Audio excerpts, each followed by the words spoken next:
after that and do more crazy into the world stuff. So before we jump, one more thing before we jump into Daniel 7 and see all the weird stuff today. Let's bring out a couple of points, a couple of principles to help us as we study the end of the world. First of all, the spiritual realm is so above us and so incredibly powerful that often when people look at it, when they experience it in some small way or have a vision or even just look at it in the Bible, they kind of go crazy. Kind of like my dog when I come down with my blue shoes on and she goes nuts and can't control ourselves.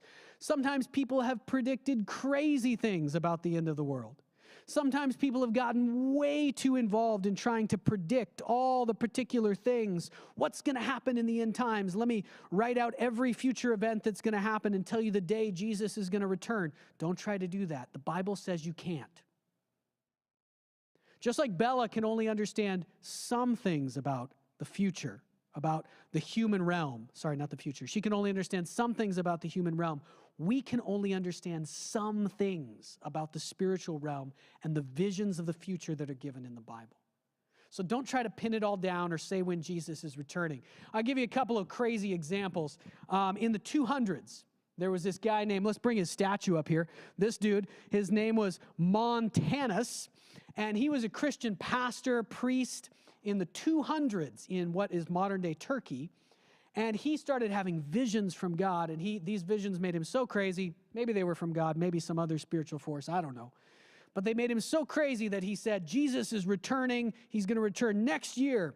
And he said he's not going to return in Jerusalem, which is what the Bible says. Don't ever contradict the Bible. That's not a good idea. And he said he's not going to return in Jerusalem. He's going to return in that field over there.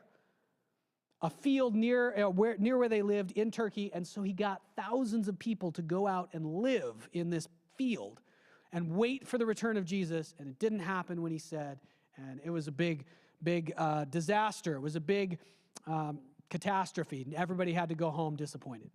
Don't be like Montanus. Sometimes not only have religious leaders predicted the end of the world, but you'll notice in our modern culture, science has predicted the end of the world in many ways, many times. And so far, just like religious leaders, science has always been wrong so far. One of these you might not know about is pretty interesting. In 1910, there was a big panic because Halley's Comet was coming near, and everybody thought it was going to kill all life on Earth. So what happened was that a French scientist was using a new astronomical technique to study Halley's Comet. And using that technique, he determined, I don't actually know if this is true or not, but he thought Halley's Comet's tail was full of cyanide gas. And so he went to the newspapers and he told the whole world, it was published all over the world, that when it passed near the Earth, it was going to infect our atmosphere with cyanide and kill everybody. And so there was panic in the streets. People were buying up all the food, stockpiling. People were buying like a gas mask, whatever they had at that time that they could try to avoid death from Halley's Comet. Of course, Halley's Comet didn't do anything. We just saw it and it flew by. So don't be like that. More recently, in the 90s and early 2000s, a man named Harold Camping predicted the date of the return of Jesus and the end of the world 12 different times. That's right, 12 times he said, on this day at this time, Jesus is going to return. And each time when he was wrong, he said, sorry, I just calculated it wrong. I'll get it right this time. And he told us again when it would be. Every time, of course, he was wrong.